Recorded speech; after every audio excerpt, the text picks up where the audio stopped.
Debout Congolais, unis par le sang, unis dans l'effort pour l'indépendance. Mbote Nabino balandi GCAM Télévision, merci Nabino pour la fidélité, merci pour la confiance au Mopé Sakabiso. Tomeme Labino Basango Yamae Elekaka Nakati ya République démocratique du Congo. Dès partout où vous vous trouvez à travers le monde, Samba Olonga Apesibino Matondo Ndenge Bo Ndimi Kopona chaîne Nabiso Kolanda émission Oyo Debout Congolais. Nalobaka toujours que Debout Congolais ezali émission à ba patriote ezali mesa wapi ba patriote ya solo ba memaka mboka na bango na motema. Mbote pa papa Gérard Kabeya pesa kabiso opportunité à présenter émission Oyo Netando ya GCAM Télévision. Mbote pa maman Liza Mungendu. Merci beaucoup maman Liza ndenge ozali ko soutenir GCAM Télévision biso pe na simanayo balobito simba na maboko na cadre ya lutte contre les antivaleurs, lutte contre la médiocrité. Vraiment na sepeli mingi na soutien oyo bozo continuer ko pesa na émission oyo Debout Congolais. Mbote pa na bino balandi na lobi bo continuer toujours kokota na yebi ke boza ebele bozo landanga na Dallas à partir ya États-Unis, boza ebele bozo landanga à partir ya Lodja, boza ebele bozo landanga à partir ya Lubefu na Sankuru kuna Katako Kombe, boza na Grand Équateur, boza na Bokungwe Kela na beleli bino ba na Grand Équateur. Oyo eza émission na bino émission ya balinga mboka na bango bino batu boza na Afrique du Sud bozali na Cape Town boza na Jobour boza na ba ville ebele Afrique du Sud bolandaka Samba Olonga na bengi bino boya kokota bozali na États-Unis boza na Caroline du Nord bozali na Texas boza na Illinois bozali na Californie boza na ba ville ebele ozala na Australie, oza na Suisse, oza na Hollande, oza na Belgique, na Bruxelles, oza na Paris, na France, na yebi kuna boza ebele bolandaka Samba Olonga. Ba na Paris, merci na bino ndenge bozo soutenir biso. Merci na bino batu bozo landa biso à partir ya Canada, na Montréal. Bozo landa biso à partir ya Québec. Boza communauté monene congolaise na Canada, vraiment na pesi bino matondo d'importance bo pesa kana émission oyo. Bomo na capacité na zoka temps oyo pona ko tutoyer bino ko lakisa ke toza ensemble. Émission Debout Congolais sangisaka ba Congolais ya mokili mobimba. Batu oyo ba memaka Congo na mutema na bango. Soki Congo eza malamu te olalaka bien te pongi esilaka yo. Émission na yo yango yo awa sans âme, sans polémique, sans quoi tout le belaka actualité na lolenge ya kolongola. Obscurantisme na kati ya République démocratique du Congo. Bana Gabon pe balobi na bosani bango, boza na Angola, boza na Tanzanie, boza na Uganda, boza na Burundi, boza na Namibia, boza na ba pays ebele, ozala na Japon, na Chine, ozali na Dubai, boza na ba ville ebele. Na moni bandeko musu balobi baza na Italie na Nice, boko bakokota. Nazo benga bino bokota ebele na émission oyo Samba Olonga. Azana besoin ya ba vrai patriote. Debout Congolais, biso nyonso ba Congolais sima ya mapinga na biso FARDC na mitema balobi pona ozala soda ya solo pona mboka na we sengelika olata tenute patriotisme pe ya malamu kozala pe na ba valeur ya malamu pona mboka na yo eza lolenga kozala soda. Na soki bino tango opamba te ezali pona kolakisa ke tozala ka famille outre les informations que nous vous transmettons. Nalobaka toujours lokola na momesano ke Samba Olonga nde muta simbaka micro oyo pona komanyula bino ba information à travers analyse pe décryptage pe nasuki saka koloba ete nzamba za juste justice ya nzambe moto moko te aishapaka na contrôle nango kanda ya lelo ezali ke véridique final esili bongo na kokweya Vital Kamerhe azali libre enfin procès 100 jours Oyo ezalaki le procès le plus suivi de la République démocratique du Congo finit par être un procès de la honte parce que état de droit ba congolais belé ba pesi na bango mu Congo balobi ezalaki mascarade vraiment na moment na zoyebi sabino VK ndenge ba bengaka ye en sigle pa batu oyo balinga ye ba tchaye na mutema comme leader na bango aza enfin libre. Pourquoi? Parce que balobi ke ba preuve ezalité ya ba accusation nyonso contre ye non fondé. Également Sami Jamal P aza libanda. Que retenir du procès de 100 jours oyo évidé ba prisonnier nyonso bazala qui condamné au premier degré, caricature nango, analyse, décryptage. Ezali bien sûr na kati ya émission oyo o changer na o chaîne te yo muto za ko kocho bimi oya ko pesa ba propos eza ya ngaité tikala ka bongo parce que yango nde to kolobela na kati ya émission oyo ezali première information to kolobela ya mbala mibale to kolobela makambo ezali koleka na mboka. Monsieur Daniel Aselo olingo boma IDPS parce que tu as vu que les Congolais, tu as vu que syndicat ya peuple congolais en matière ya parti politique ezalaka moko. Est-ce que maître Daniel Aselo alinga boma IDPS tope ezali esaleli ya sika eye oyo ezosenga normalement ke bamema yango ndenge wana tope ezali une façon ya koendormir ba Congolais balala pongi libela. Gilles Moniere akangamaki boyokaki mwana mboka Gilles Moniere azolela alobi mukwantombolo aya na secours na ye parce que o aza ko vivre des injustices partout de pes eza ya kokufa. Guerre entre Gilles Moniere na Augustin Kabuya wana pe na kosala ngo mise au point tout au long ya numéro oyo ndenge tozo continuer toujours ko lobelaka yango pona bino batu bolandaka basango na biso na sengi vraiment soko zali congolais ya solo changer mentalité na yo. Amour ya patrie et sengi pe na biso ba congolais soki tolingi ya solo changement to bongo la bizaleli na biso wana nde façon na biso malamu ya ko soutenir changement to pe ko soutenir chef de l'État. Encore une fois de plus na pesi bino matondo ndenge boponi émission Debout Congolais na lobaka ke comme d'habitude soko lingo appartenir na famille oyo et logo ya liboso soki nanu osabonate. Vous vous abonnez à notre chaîne, vous cliquez sur la cloche de notification ndenge omoni yango wana. Olingi pe ko soutenir émission oyo, numéro ezali wana, benga samba olonga nde muta répondaka WhatsApp, écrivez vos messages, envoyez-nous vos suggestions. Merci pe na bino batu botindela biso ba remarque na bino. Na koti mbango na basango na ko mela bino tango ebelete, bomoni nazwaki ta ebelete koma déjà famille. Des fois masolo eza milaité. Tant que bazalaka famille, ceux qui bakutani, masolo ezalaka milai, bazalaka posa bakabonate. La famille Debout Congolais est une grande famille. Je suis très content de vous savoir nombreux à me suivre depuis le Maroc. Nazongi na actualité. Vital Kamerhe, procès oyo légendaire. Procès oyo bandaki ne sengo, procès oyo ba Congolais ba yambaki na maboko mibale ya kofungwama. Et si ici ba émotion nyonso ya ba Congolais na ba sentiment, joie, colère, tristesse, amertume, pleurs, déception, nyonso oyo batangisa biso na ba psychologie comme ba sentiment na ba émotion to épuiser yango na procès à Vital Kamerhe. Monsieur Vital Kamerhe est le premier fonctionnaire de l'État à être jugé en fonction bazuye manu militari baleki sieti na makala détention provisoire. C'était pour la première fois na mboka na biso esalima na manière wana. Aleki kuna asengaki ke esambiseli na ye tango bakosambisa ye asamba publiquement. C'est-à-dire ba Congolais nyonso bamona pe bayoka makambo ya kobanda kosamba parce que il pensait qu'il était innocent.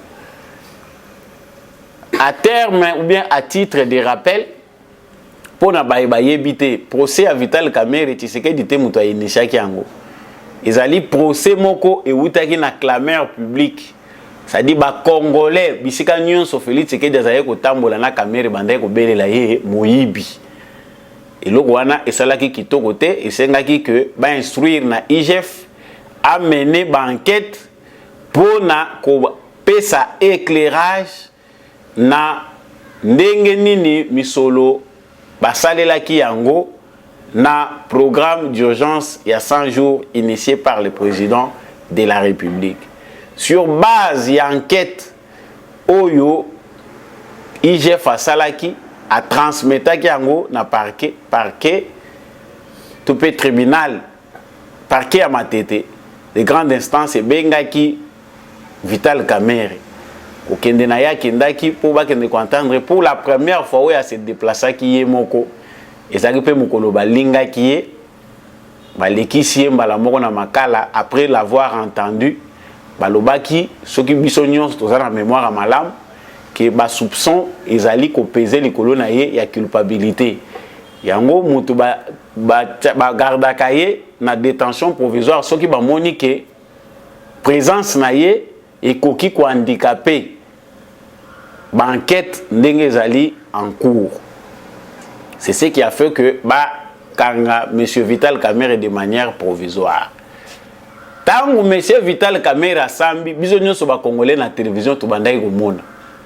Ba détournement intelligent to moni nyonso yo to kukai komona. Ba mo mususu bato balandaka mingi ba procès te ba prenaki yango na procès wana ezaki public. On nous a parlé d'un procès pédagogique. Tant de pédagogique c'est que congolais nyonso akanisa ki azo yekola. Makambu ezoleka na mboka na ye. La première déception du procès Vital Kamerhe, c'est la mort du juge Yani. Paix à son âme, lelo bana na ye biloko ezali banda. Soki pe ya ye te, mais to moni ba image ndenge ezali ko circuler. Faute ya kufuta loyer, biloko ya juge Yani, défunt juge Yani ezali banda bakangaki photo balakisi biso. L'État congolais ou bien irresponsabilité à famille. Est-ce que juge wana par rapport à ndenga kufaki, ils en ont bon ba pesa ki famille te? Est-ce qu'on n'a pas donné à la famille une somme d'argent ou ezaki lokola paix l'État na responsabilité après décès na ye ba croire qu'on pesa quelque chose na famille na ye? Est-ce que l'État n'avait rien donné à sa famille pour biloko ne se retrouver les bandes? Ça c'était une parenthèse. Nous connaissons que ba congolais nyonso ba yokaki mawa les premiers juges ya kozwa likambo ya dossier ya programme d'urgence il y a 100 jours étaient décédés dans des conditions où etikali mystérieuses muto abelate eloko moko te procès en cours l'état ba koyabwe ba yoki muto akufi ti lelo ba conclusion etikali kaka mystérieuse on ne sait pas concrètement de manière officielle juge Yani akufaka ndenge nini en poison te apikaka crise nini penda solo entre guillemets mais du moins c'est qu'on sait ce que ba soupçon ezalaki que Vital Kamerhe serait à la base à travers ba manœuvre na bango pour ba éliminer juge wana na rigueur o abandaki nango procès. Juge oya yeko landa na ba avocat de la République naza ko rappeler makambo bandeko po mémoire na biso. Et c'est la mémoire ya bato babungi to totalaga présent. Le nouveau juge qui est venu to landaki procès wana na ndenge ba menace bimi. Tsoki mwasi nanga meki ko ya awa bokomona moto ko pela na mboka. Tsoki basali boye bokomona je vais mettre les faits au pays to ko sala boye to mona ki échange entre Vital Kamerhe na ba avocat ya République. Je rappelle pour bato balukaka ba preuve nazali ko rappeler que na moment wana ba décès na présidence de la République bandai ko landana bato bazo kufa on dirait loko mususu Covid-19 ezalai nango mais c'était très suspect de constater la manière dont les gens bazalai ko kufa na présidence de la République. Tant que Vital Kamerhe bakei na procès to moni ba condamné au premier degré 20 ans après c'est dit juge atali malamu selon l'argumentaire atali malamu selon tout ce qui a dit bakateli Vital Kamerhe 20 ans na premier degré. La magie au biso ba congolais tozoluka ko découvrir lelo ezali ya koyeba comment un prisonnier condamné au premier degré à 20 ans peut être acquitté faute de preuves au second degré ou bien à dernier degré. Ça c'est une justice à la congolaise, une justice en otage. Monsieur le président de la République, sauvez Bisso parce que bateau tout bachaki espoir na yo pour être justice et tellement sur base ya programme d'urgence il y a 100 jours où ils allaient procès phare. La déception est totale. Moussala ya IGF bebara na justice. Kamere est condamné au premier degré. Batu nyonso ba beti maboko. Parce que ba Congolais pe bazaki manipuler na ba sentiment na bango. Surtout les Kinois. À un moment, l'argumentaire de Kamere a voulu séduire l'opinion publique parce que Kamere ne se défendait pas devant les juges, Mazalaki Kolingande, population a adhéré à la défense. Avec le roi Moutazo fait sa meeting. On a vu le jeu de la manipulation pour la maîtriser la manipulation d'Enge Salimaka. Nous avons vu vraiment l'astuce importante au avocat ya Kamere na yemoko Kamere bazaki nango pour créer la diversion dans son procès. Kamere, son parti politique, ses avocats ont tout fait pour politiser l'affaire. C'est-à-dire les Kambouya Vital Kamere procès Batunaye Nyonso Balingaki ba orienté en cas de manière politique. Et ça kabal monté contre eux. Déjà ezalaka nango bongo, c'est que le roi Moïbi yango ezalaka nango, il faut batika yango ezala bongo. Aujourd'hui, le procès Vital Kamere salit le président de la République. Token à deuxième degré parce que la loi oyo nde mutu pesa ngo ndingisa. Loi elobi soki mutu aza condamné au premier degré, amoni que jugement wana eza malamu te, azali d'accord te akoki ko introduire recours pour un deuxième jugement. C'est ce qu'avait fait Vital Kamere. Na second degré, ba condamné ye lisusu. Mais à la grande surprise encore des Congolais, tristesse, c'est qu'il y a qui tolongwe de 20 ans à 13 ans. Ba commué peine. Talaga ndenge tozo cheminer wana. Tolongwe na 13 ans maintenant. Pas cour de cassation, balobi et cour d'appel, bakati balobi qui est 13 ans à introduire le sous recours na cour de cassation parce que cour de cassation musala na ye ezalaka kota la procédure. Cour de cassation ayaka te pona ko sambisa na fond ya dossier cour de cassation atalaka forme. Est-ce que tant que sambisa ki o procédure ezalaki respecté? Cour de cassation à notre grande surprise balobi procédure ezalaki respecté te lorsque bakateli Vital Kamere na second degré. Il a fallu réanalyser ba preuve oyo ba avocat na yeba bandaye kolakisa avant ba condamner ba zongise lisusu na cour d'appel pour que Vital Kamere asamba lisusu kuna. Et puis pour cette fois-ci tant azongi na cour d'appel ba preuve elimwe. Mais où sont passées les preuves sur lesquelles le juge au second degré s'était fondé pour accater Vital Kamere 13 ans. Est-ce que le juge au second degré n'avait pas analysé le dossier? Tolembi. Tolembi batupe balembaka, tolembi penda parce que justice a mboko yo, et ça n'a pas inspiré confiance. Monsieur le président de la République, nous sommes aussi la voix des sans voix.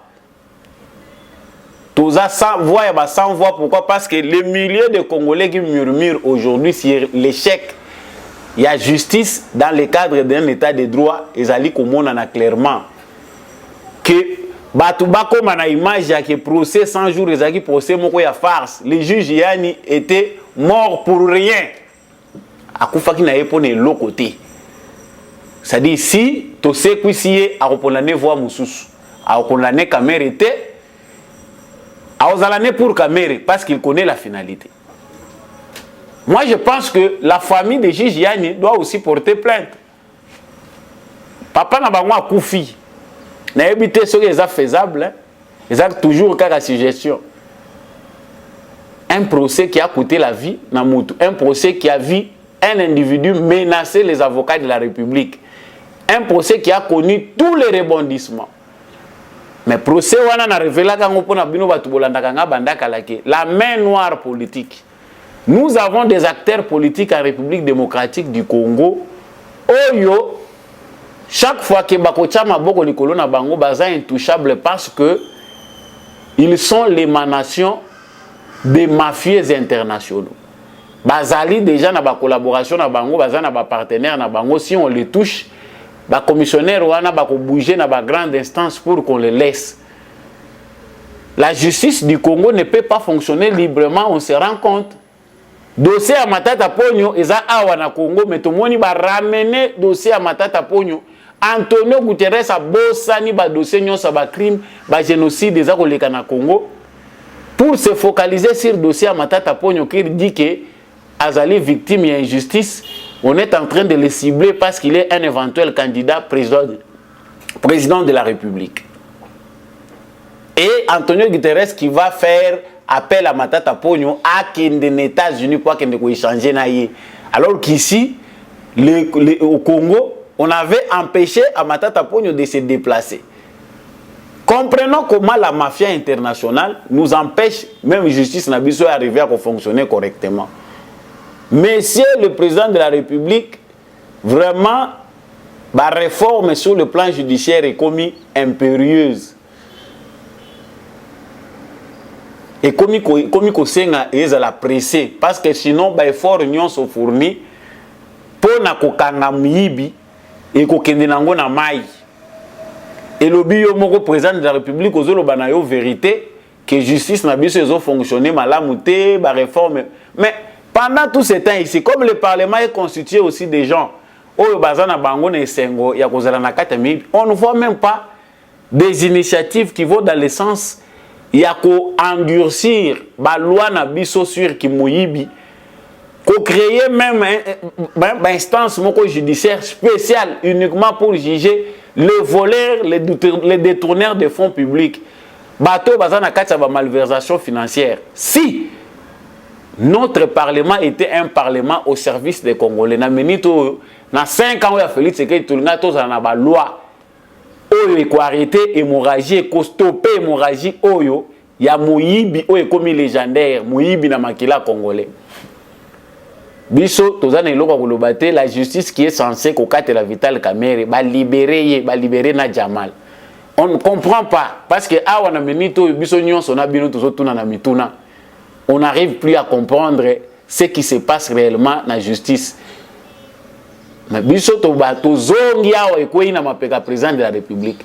Parce que bato tamba lo baka justice tozota la ka président de la République, mais même les réformes qui doivent être envisagées ne dépendent pas seulement du président de la République.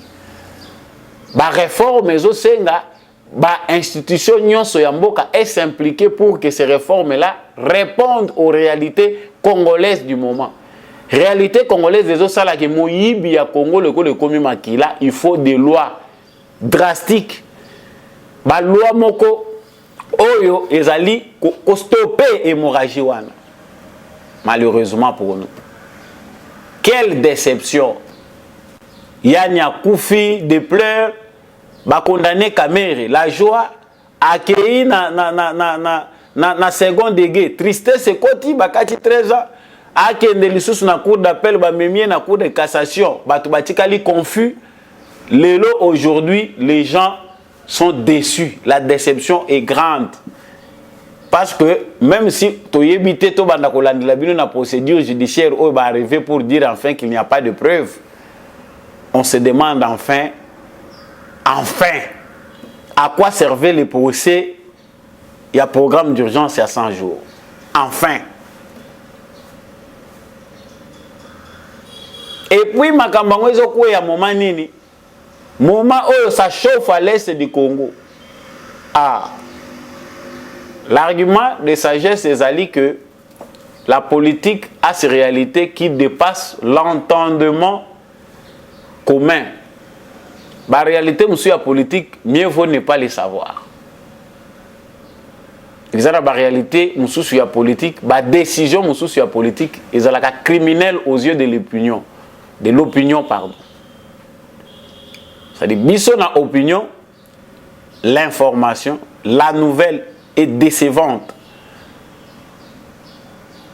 Mais pour la politique, il y a des enjeux là-dessus. Est-ce qu'ils allaient enjeux ou ils allaient pour les biens des Congolais? Ça, c'est à suivre.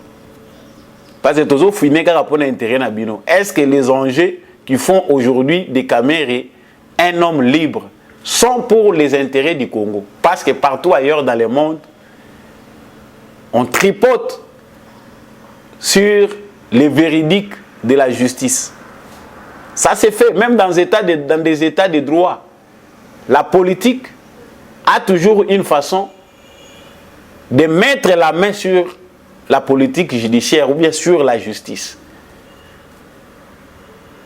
Il y a un bibiso, tu virgule, tu pointé. Déçu, mais oui, déterminé. Le président Félix Tshisekedi Azali Kobundana en jeu est belé. Avant de conclure ces points, je me dis, nous faisons confiance à notre président de la République en lui demandant de ne pas oublier son serment. Il est le président au Congo et connaître Oyo pour depuis que Congo est à Congo.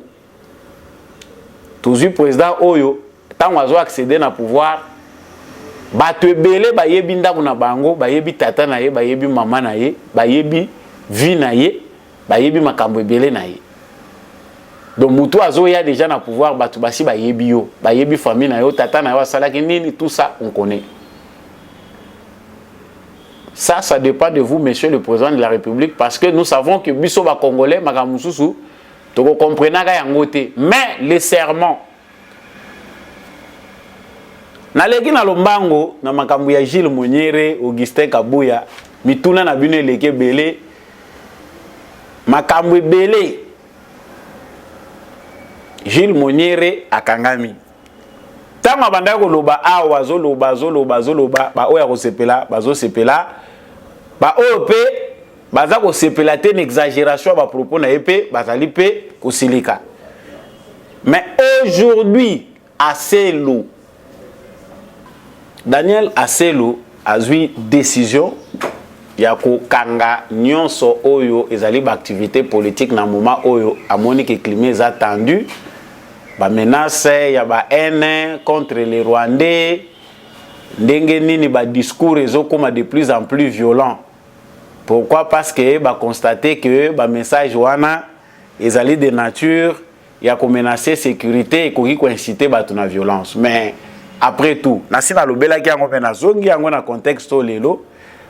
En fait, après plusieurs jours, bakangi Gilles Moniere. Motif, balobi que il était discours ezali incitation à la haine. Azali l'incitation à la haine tribale, ba propos na ya tenaki ya ba balanda ba Rwandais, yango mutu eza la base d'arrestation na ye. Je commence d'abord par ba décision ezomaki na ministre Aselo. C'est le temps de retirer vos décisions parce que tu yebi bien que vous avez d'abord que gérer vous avez issu na UDPS. Oyebi malamu que UDPS force oyo et sali que Félix Tshisekedi a accédé à pouvoir raison na balabala.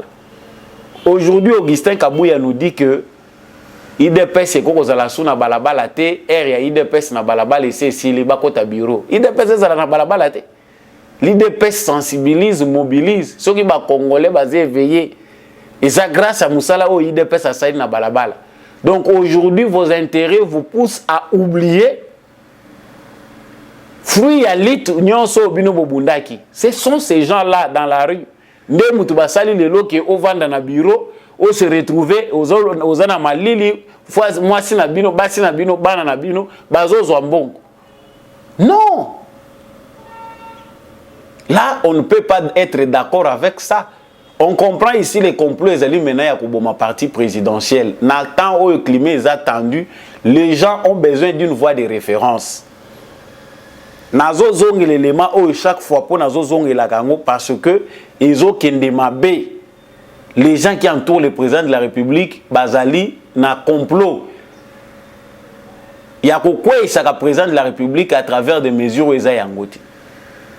Comment une décision ne peut pas être bien méditée? C'est que Congola lobana été. Si Gilles Moniere bandaka la lobak, parce qu'il n'est pas le seul à le dire. La plupart des parlementaires debout, ceux qui partis UDPS bakadre nango bazaki responsable. Si Augustin Kabuya avait des objectifs, ces parlementaires debout là seraient formés. Les communicateurs de l'UDPS seraient formés.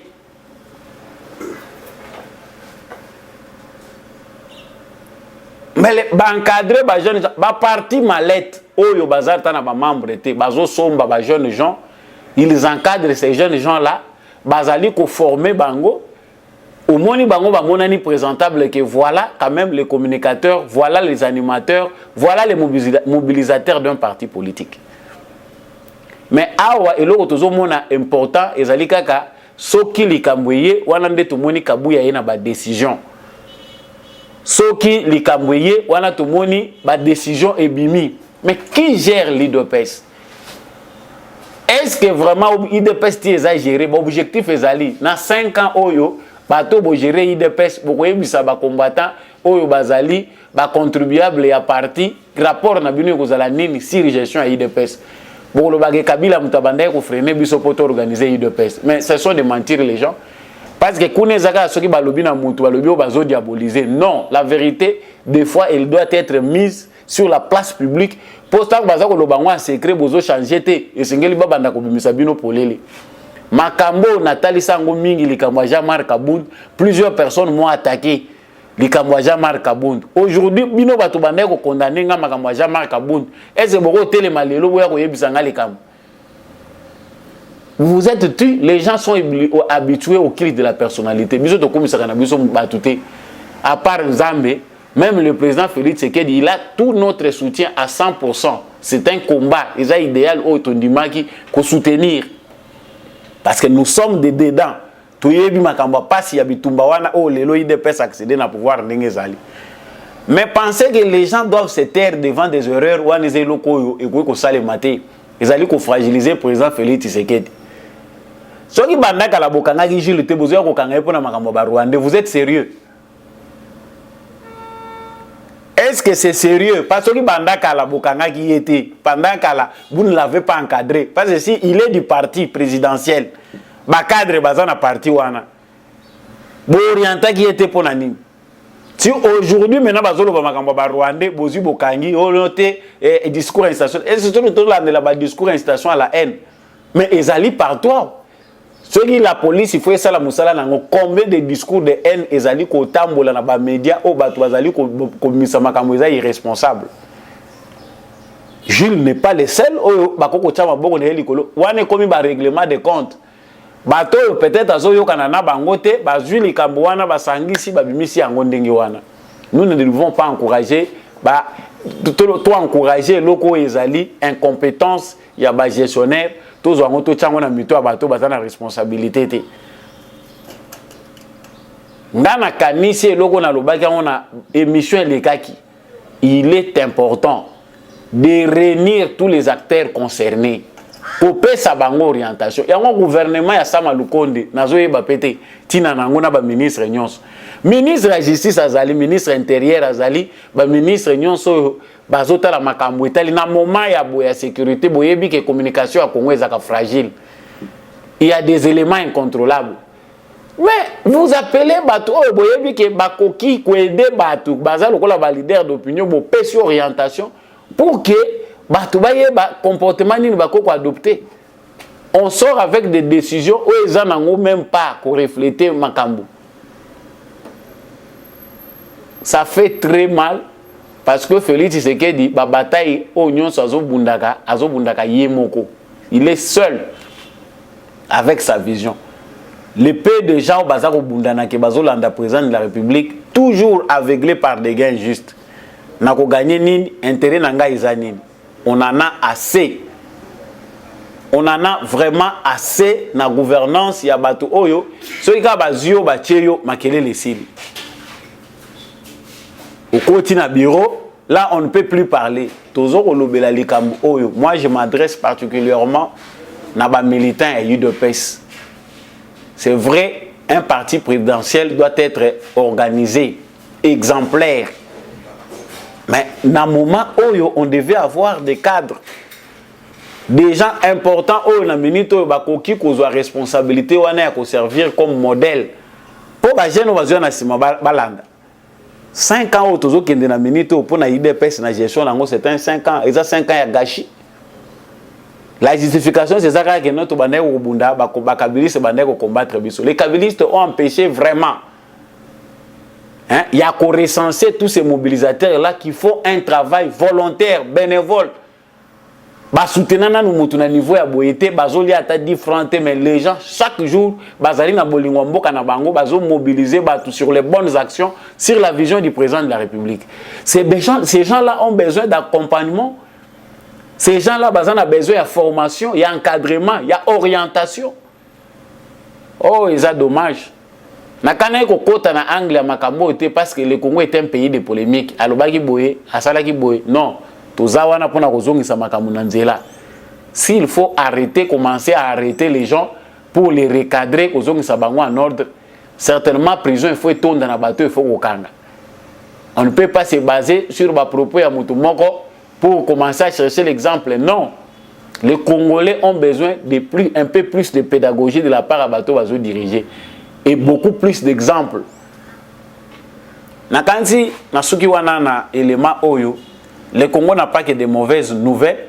Congo peut avoir de bonnes nouvelles. Tu as vu que sous l'ère, il y a Félix Tshisekedi, ba miracle belé salami. Ceux qui ont osé la ngona sani na yo, aux efforts à la péka patient. Parce qu'il y a des choses qui sont faites pendant 18 ans, bonne volonté, il y a quoi amorcer même ne fils qu'un début, et tu as ko sali manangote. Ce que vous avez opposé à Félix Tshisekedi, au moni qui est dans makambo vous êtes libre dans les contextes d'un état de droit. Mais si vous avez un message, parce que vous opposé à Félix Tshisekedi, ça ne conforme pas, ça ne se conforme pas à la réalité à l'élo. Nakanisi soko lingi Félix Tshisekedi te oza na raison, soko oza pe opposant na yo oza na raison. Mais la primauté est à l'amour du pays. Ce qui bisonyo soto lingi mboka na biso tozali unis nakanisi ke nyonso tozomona lokola obstacle moko te e kozala liboso na biso. Merci na bino batu bondimaki kolanda émission oyo debout congolais ndenge na lobaka toujours bana Congo to telema place nyonso ozali à travers le monde nakanisi drapeau ya Congo ezopepa parce que bolingo ya Congo ezana motema na yo ozali na façon nyonso ko sala acte ya malamu geste ya malamu pona mboka na yo sala yango où que vous soyez et à quel moment oyo ko zala wana et ko zala malamu. Merci l'équipe technique ou accompagné ngai ya ndeko Chako Mbia. Merci